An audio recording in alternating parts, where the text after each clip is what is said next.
قلت لك لو سليمان المهندس سليمان والاخ سعود الصرامي يطرحون طرح مميز جدا في مساحه، نادر ان تحصل احد يرسلون لبعض ويقولون تابعوا والله طرح واعي، طرح راقي، طرح مثقف.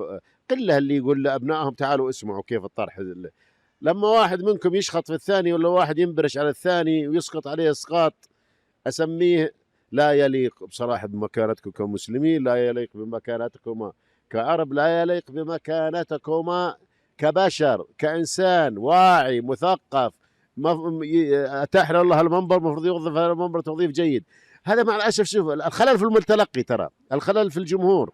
يعني الآن ما هم مبسوطين من سعود الصرامي مثلا يأتي ويطرح بحيادية ولا يأتي ويطرح بواقعية ويكسب الجمهور العقلاني من كل الأندية. لا، يريدون أن يكونوا نصرانيا متطرفا ويذبح حواشي.